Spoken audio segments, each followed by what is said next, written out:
Olá, planeta estranho. Enquanto muitas lendas de criaturas míticas como o monstro do Lago Ness são feitos para causar arrepios, subindo pelas nossas espinhas, que você também não pode deixar de se interessar. Essas criaturas realmente existem em algum lugar, escondidos nos cantos mais sombrios do planeta, esperando apenas para atacar os infelizes o suficiente, que cruzam seus caminhos. Se você perguntasse aos proprietários de um rancho americano de 180 hectares, cada um deles teria respondido com um retumbante, não. Mas depois que uma série de eventos bizarros e mortais que ocorreram dentro das linhas de sua propriedade, suas dúvidas mudaram, e uma busca dramática para descobrir o que no mundo estava aterrorizando seu rancho, começava. Você deseja saber mais? Bem-vindo ao Planeta Estranho, a casa do conhecimento.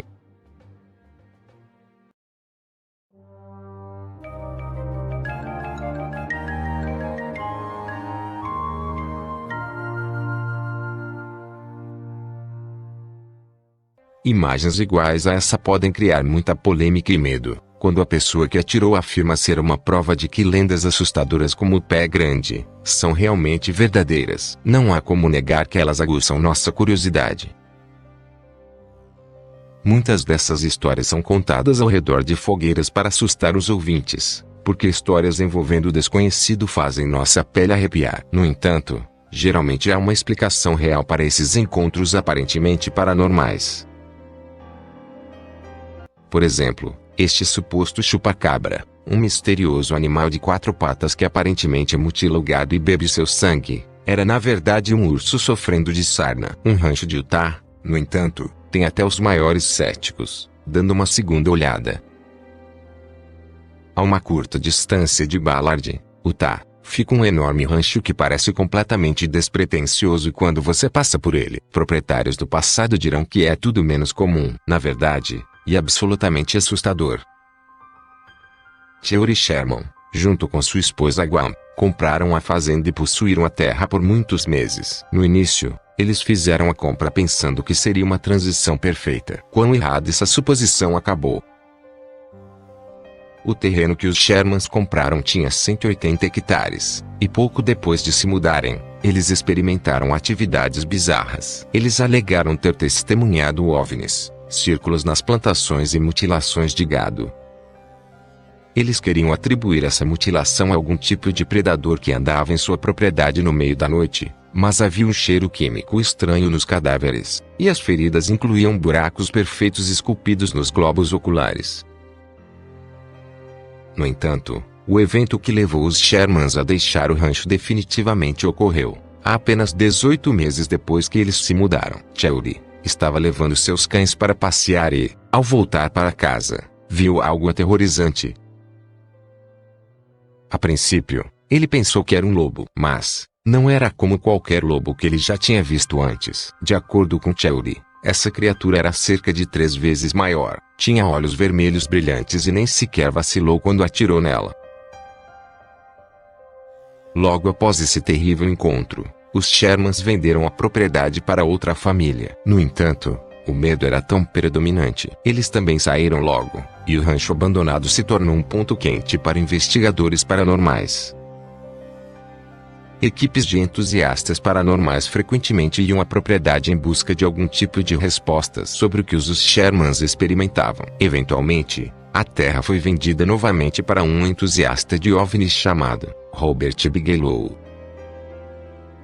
Depois de comprar o rancho por $200 mil, ele ficou animado para se mudar e descobrir por si mesmo o que estava acontecendo. Ele contratou uma equipe de funcionários e logo vários deles viram criaturas vagando pela terra.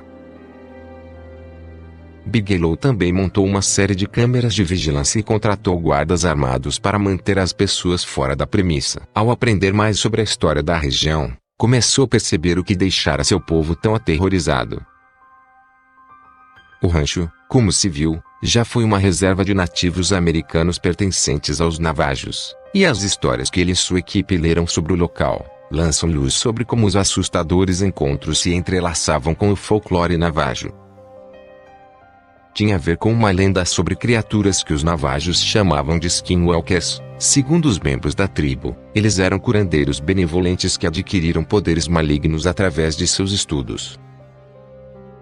Aparentemente, os homens tinham a capacidade de se transformarem em animais ferozes, possuírem outra pessoa e se transformarem em um animal, aterrorizando os habitantes locais e causando estragos em suas terras.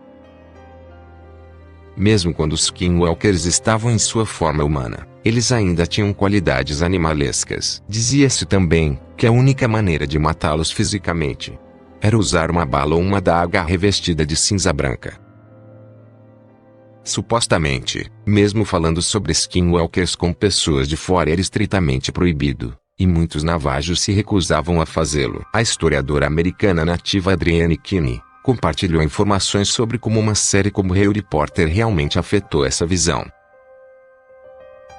A história da magia de J.K. Rowling, na América do Norte, incorporou nativos e seus rituais, a magia do mundo de fantasia dela. Quando Rowling aborda isso, disse Adrienne, nós, como povos nativos, estamos abertos a uma série de perguntas sobre essas crenças e tradições. Hoje, pessoas como Benjamin Radford recorrem à lenda do andarilho para ajudar a aprofundar suas próprias pesquisas. Ele não tem medo de brincar com fogo, literal ou metaforicamente. Na verdade, ele fez uma carreira para rastrear a lenda urbana de criaturas perigosas. Como investigador paranormal e especialista em lendas urbanas, ele utiliza uma abordagem científica para determinar se há realmente coisas que se esbarram durante a noite. Ainda assim, ele é muito diferente dos caçadores de fantasmas comuns da TV.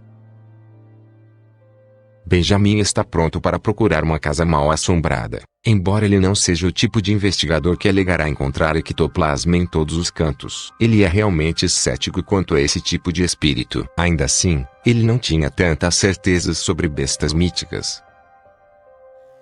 Ao longo da história, quase todas as culturas afirmaram a existência de algum monstro atormentando seu povo. Benjamin, pelo menos, examinou cada um deles, mas decidiu perseguir a besta que estava basicamente no seu próprio quintal.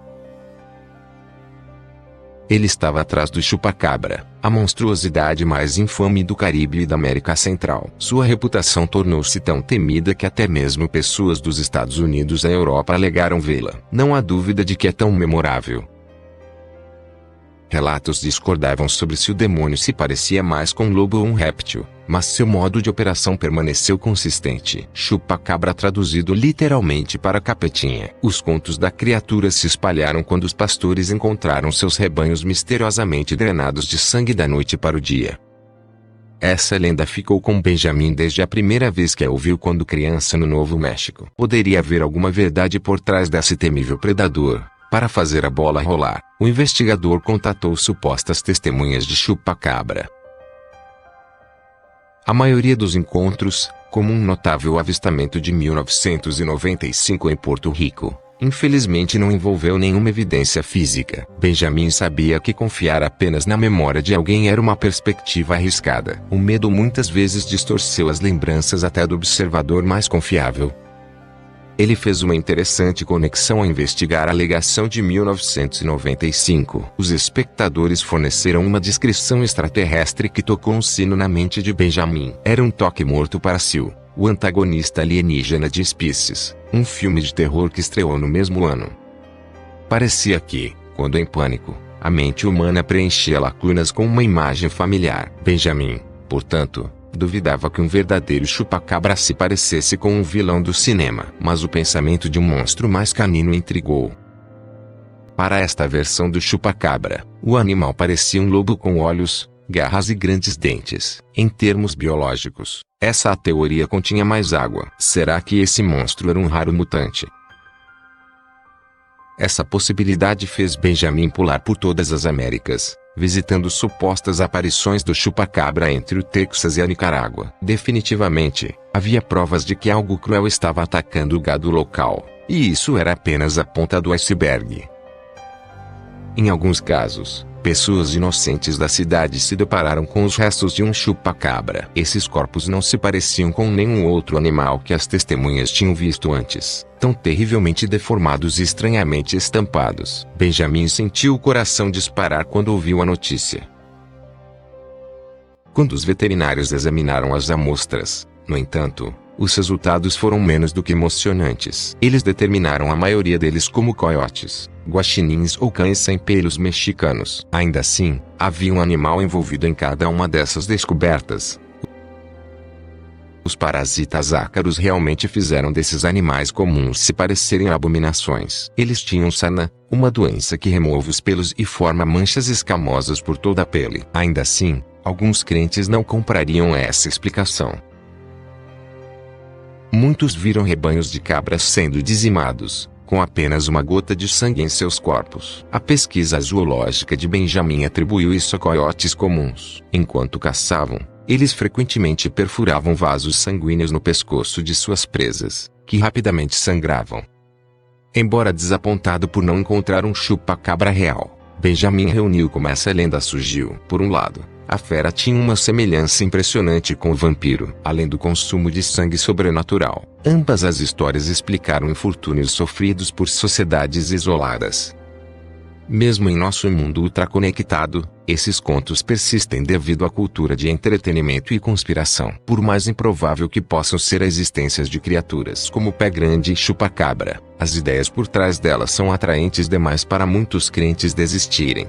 Sem um pingo de prova para o verdadeiro chupa-cabra, Benjamin afirmou que o animal não passava de uma lenda. Isso foi o ponto de partida para esse cético profissional. Ainda assim, muitos outros não recuam da crença em fenômenos de outro mundo.